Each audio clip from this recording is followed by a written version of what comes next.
सोमनाथ मंदिर के संघर्ष के बारे में तो सभी को पता है, लेकिन भगवान जगन्नाथ के इस मंदिर के संघर्ष गाथा को पहली बार जी न्यूज देश की जनता के सामने लेकर आया है। इस मंदिर के संघर्ष की कहानी को भारत के संघर्ष का इतिहास भी कहा जा सकता है और सनातन परंपरा का गौरव भी।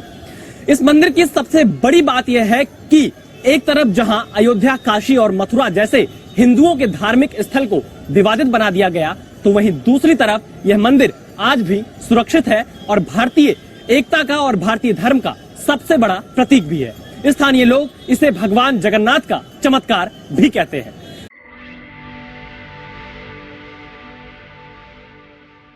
और सिर्फ सनातन हिंदुओं को ही मिलती है। इस मंदिर का प्रशासन सिर्फ हिंदू, सिख, बौद्ध और जैन धर्म के लोगों को ही मंदिर में प्रवेश की अनुमति देता है। इसके अलावा दूसरे धर्म के लोगों और विदेशी लोगों के प्रवेश पर सदियों पुराना प्रतिबंध लगा हुआ है और इसीलिए आप अंदाजा लगाइए कि भारत की तत्कालीन प्रधानमंत्री को भी इस मंदिर में अंदर प्रवेश करने की इजाजत नहीं दी गई। यानी भारत का प्रधानमंत्री भी अगर हिंदू नहीं है तो वो इस मंदिर में प्रवेश नहीं कर सकता। जगन्नाथ मंदिर के पुजारियों और सेवायतों के मुताबिक इंदिरा गांधी हिंदू नहीं बल्कि पारसी हैं, इसलिए उन्हें 1984 में इस मंदिर में प्रवेश की अनुमति नहीं दी गई थी। मंदिर के प्रबंधकों के मुताबिक इंदिरा गांधी का विवाह एक पारसी फिरोज जहांगीर गांधी से हुआ था, इसलिए विवाह के बाद वो तकनीकी रूप से हिंदू नहीं रही और इसी वजह से उन्हें जगन्नाथ मंदिर में प्रवेश नहीं दिया गया। जगन्नाथ मंदिर के द्वार पर ही एक शिलापट में 5 भाषाओं में लिखा हुआ है कि यहां सिर्फ सनातन हिंदुओं को ही प्रवेश की इजाजत है। वर्ष 2005 में थाईलैंड की रानी को मंदिर में प्रवेश की इजाजत नहीं दी गई थी। वो बौद्ध धर्म की थी, लेकिन विदेशी होने की वजह से उन्हें इस मंदिर में प्रवेश की अनुमति नहीं मिली। सिर्फ भारत के बौद्धों को ही जगन्नाथ मंदिर में प्रवेश की अनुमति है। वर्ष 2006 में स्विट्जरलैंड के एक नागरिक ने जगन्नाथ मंदिर को 1,78,00,000 रुपए दान में दिए थे, लेकिन ईसाई होने की वजह से उन्हें भी इस मंदिर में प्रवेश की अनुमति नहीं दी गई। यानी पैसा हो या राजनीतिक शक्ति, जगन्नाथ मंदिर में किसी का रसूख नहीं चलता। इसकी वजह समझने के लिए हमने मंदिर प्रशासन से जुड़े लोगों से बात की। मंदिर प्रशासन के अधिकारियों की तरफ से हमें यह बताया गया कि जगन्नाथ मंदिर को 20 बार विदेशी हमलावरों द्वारा लूटा गया। खासतौर पर मुस्लिम सुल्तानों और बादशाहों ने जगन्नाथ मंदिर की मूर्तियों को नष्ट करने के लिए उड़ीसा पर बार बार हमले किए, लेकिन ये हमलावर जगन्नाथ मंदिर की 3 प्रमुख मूर्तियों भगवान जगन्नाथ, सुभद्र और बलभद्र की मूर्तियों को नष्ट नहीं कर सके, क्योंकि मंदिर के पुजारियों ने बार बार इन मूर्तियों को छुपा दिया। एक बार मूर्तियों को गुप्त रूप से उड़ीसा राज्य के बाहर ले जाकर हैदराबाद में भी छुपा दिया गया था। हमलावरों की वजह से भगवान को अपना मंदिर छोड़ना पड़े, इस बात पर आज के भारत में शायद कोई विश्वास नहीं करेगा। आज भारत में एक संविधान है और सभी को अपने अपने तरीके से पूजा और उपासना करने का पूरा अधिकार प्राप्त है, लेकिन पिछले 1000 वर्षों में बादशाहों और सुल्तानों के राज में हजारों मंदिरों को तोड़ा गया। अयोध्या में राम जन्मभूमि, काशी विश्वनाथ और मथुरा में कृष्ण जन्मभूमि का विवाद भी इसी इतिहास से जुड़ा हुआ है जो आज हम आपको बता रहे हैं। इन हमलावरों ने भारत के पश्चिमी समुद्री तट पर मौजूद सोमनाथ के मंदिर को 17 बार तोड़ा था। सोमनाथ के संघर्ष का इतिहास ज्यादातर लोगों को पता है, लेकिन जगन्नाथ मंदिर पर हुए हमलों के इतिहास की जानकारी आज भी बहुत कम लोगों को है। हमने इस विषय पर काफी रिसर्च किया और उड़ीसा सरकार की आधिकारिक वेबसाइट पर जगन्नाथ मंदिर पर हुए हमलों और मूर्तियों को नष्ट करने की कोशिशों का पूरा इतिहास लिखा हुआ है। इस वेबसाइट पर मौजूद एक लेख में बताया गया है कि मंदिर और मूर्तियों को नष्ट करने के लिए कम से कम 17 बार हमला हुआ और इन हमलों की वजह से ही गैर हिंदू लोगों और विदेशियों के प्रवेश पर यह प्रतिबंध लगाया गया।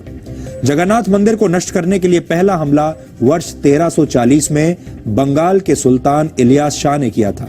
उस वक्त उड़ीसा उत्कल प्रदेश के नाम से जाना जाता था। उत्कल साम्राज्य के राजा नरसिंह देव तृतीय ने सुल्तान इलियास शाह से युद्ध किया। बंगाल के सुल्तान इलियास शाह के सैनिकों ने इस मंदिर के परिसर में बहुत खून बहाया और निर्दोष लोगों की हत्याएं की, लेकिन राजा नरसिंह देव जगन्नाथ मंदिर की मूर्तियों को बचाने में सफल रहे, क्योंकि उनके आदेश पर इन मूर्तियों को छुपा दिया गया। इसके बाद वर्ष 1360 में दिल्ली के सुल्तान फिरोज शाह तुगलक ने जगन्नाथ मंदिर पर दूसरा हमला किया। तीसरा हमला वर्ष 1509 में बंगाल के सुल्तान अलाउद्दीन हुसैन शाह के कमांडर इस्माइल गाजी ने किया। उस वक्त उड़ीसा पर सूर्यवंशी राजा प्रताप रुद्रदेव का राज था। इस हमले की खबर मिलते ही पुजारियों ने मूर्तियों को मंदिर से दूर ले जाकर बंगाल की खाड़ी में मौजूद चिलिका लेक के द्वीपों में छुपा दिया। प्रताप रुद्रदेव ने बंगाल के सुल्तान की सेनाओं को हुगली में हरा दिया और वहां से भागने पर मजबूर कर दिया। इसके बाद वर्ष 1568 में जगन्नाथ मंदिर पर सबसे बड़ा हमला हुआ। यह हमला काला पहाड़ नाम के एक अफगान हमलावर ने किया था। इस हमले से पहले ही एक बार फिर मूर्तियों को चिलिका लेक के एक द्वीप में छुपा दिया गया, लेकिन फिर भी हमलावरों ने मंदिर की कुछ अन्य मूर्तियों को नष्ट कर दिया। इस हमले में जगन्नाथ मंदिर की वास्तुकला को काफी नुकसान पहुंचा था। यह साल उड़ीसा के इतिहास में निर्णायक रहा।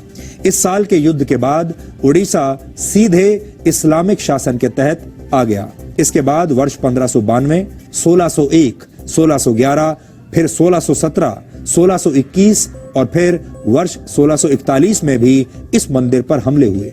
इस दौरान मूर्तियों को बचाने के लिए पुजारियों ने नाव के जरिए नदी के रास्ते से भागकर मूर्तियों को छोटे मोटे गांवों में छुपाया। कई बार बंगाल की खाड़ी के द्वीपों में भी इन मूर्तियों को छुपाया गया। इन हमलों में मंदिर के रत्न भंडार में मौजूद हीरे, मोती और सोने को लूट लिया गया। मंदिर पर 16वां हमला मुगल बादशाह औरंगजेब के आदेश पर वर्ष 1692 में हुआ था। औरंगजेब ने मंदिर को पूरी तरह ध्वस्त करने का आदेश दिया था। तब उड़ीसा का नवाब इकरम खान था जो मुगलों के अधीन था। इकरम खान ने जगन्नाथ मंदिर पर हमला करके भगवान का सोने का मुकुट लूट लिया।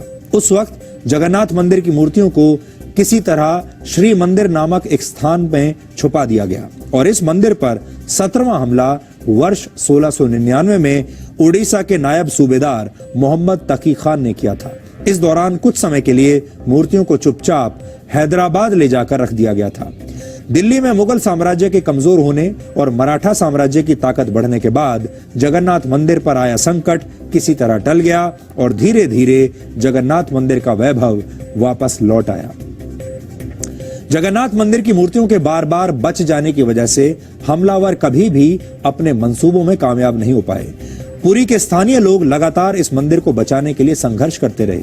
उड़ीसा के लोग इस मंदिर के सुरक्षित रहने को भगवान जगन्नाथ का एक चमत्कार मानते हैं और आज हमने जगन्नाथपुरी के वैभव और उसके इतिहास को ध्यान में रखकर एक ज्ञानवर्धक वीडियो विश्लेषण आपके लिए तैयार किया है। इसे देखकर आपको कुछ ऐसी बातें पता चलेंगी जो आपको अब तक किसी ने नहीं बताई।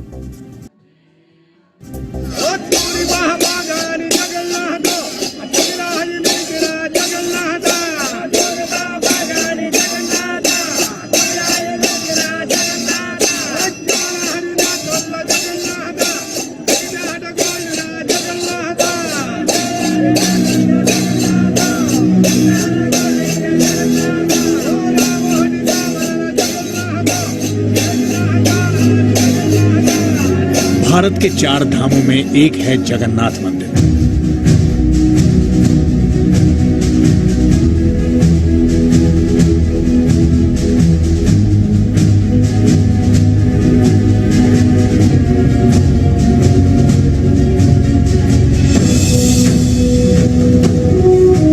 हर हिंदू जीवन में एक बार जगन्नाथ मंदिर के दर्शन जरूर करना चाहता है।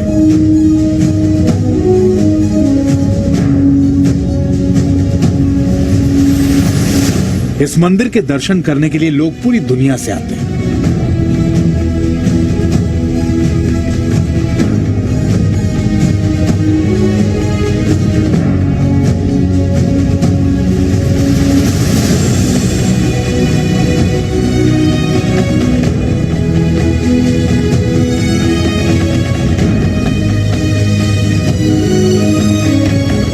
यह मंदिर समुद्र के तट पर मौजूद है। कहते हैं कि समुद्र की लहरों की आवाजें इस मंदिर के अंदर शांत हो जाती हैं। इस मंदिर की वास्तुकला और इंजीनियरिंग की प्रशंसा दुनिया भर में की जाती है।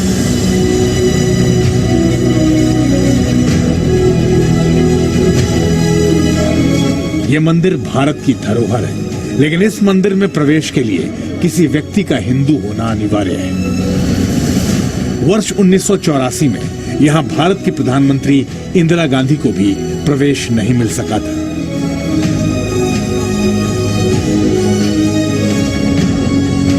हम इस वक्त पुरी में भगवान जगन्नाथ मंदिर के मुख्य प्रवेश द्वार पर मौजूद हैं और आप देखिए इस मुख्य प्रवेश द्वार के ठीक मेरी दाहिनी तरफ आप एक शिलापट देख पा रहे होंगे। इस शिलापट पे साफ साफ शब्दों में यह लिखा गया है कि गैर हिंदू यहाँ पर प्रवेश नहीं कर सकता है, इस मंदिर में भगवान जगन्नाथ के दर्शन नहीं कर सकता है। 5 भाषाओं में लिखा है, इंग्लिश, हिंदी, बंगाली, उड़िया और उर्दू। इसमें लिखा है none but orthodox Hindus are allowed, मतलब कि कोई और नहीं, सिर्फ और सिर्फ सनातनी हिंदू ही इस मंदिर में प्रवेश कर सकता है।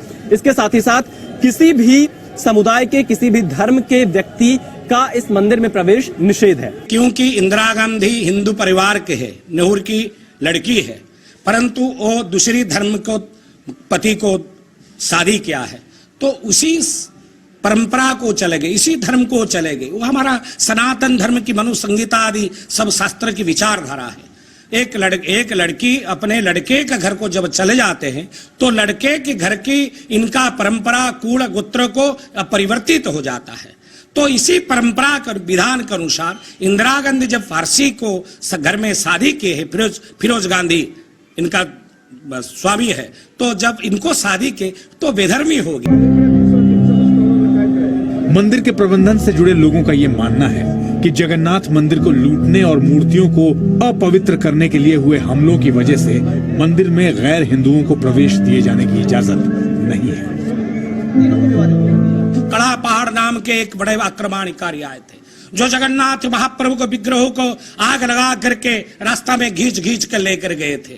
तो इसी प्रकार का जो प्रकार दुर्दीन जो आक्रमण है, जो संघातिक आक्रमण है, इसी आक्रमण को रक्षा करने के लिए जगन्नाथ महाप्रभु अपने स्वयं अपने को अपने रक्षा किया। कहा जाता है कि यहाँ के स्थानीय लोगों ने मंदिर को बचाने के लिए सदियों तक संघर्ष किया। मंदिर प्रशासन का कहना है कि गैर हिंदू भी जगन्नाथ की यात्रा के दौरान बाहर से भगवान के दर्शन कर सकते हैं। जगन्नाथ को भी भगवान लोग बाहर खड़े होकर के दर्शन करते थे।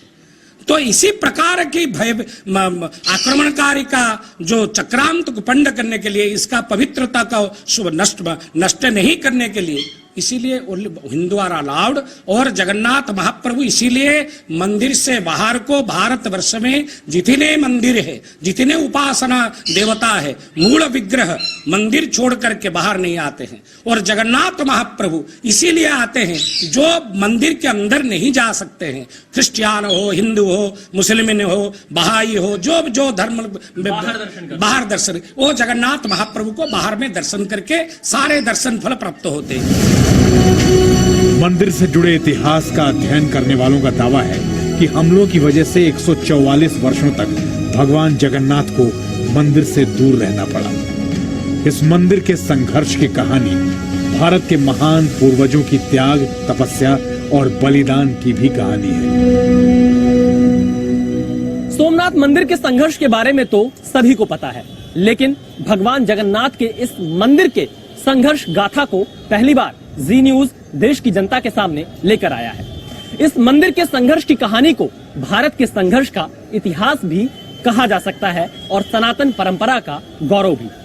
इस मंदिर की सबसे बड़ी बात यह है कि एक तरफ जहां अयोध्या, काशी और मथुरा जैसे हिंदुओं के धार्मिक स्थल को विवादित बना दिया गया, तो वहीं दूसरी तरफ यह मंदिर आज भी सुरक्षित है और भारतीय एकता का और भारतीय धर्म का सबसे बड़ा प्रतीक भी है। स्थानीय लोग इसे भगवान जगन्नाथ का चमत्कार भी कहते हैं।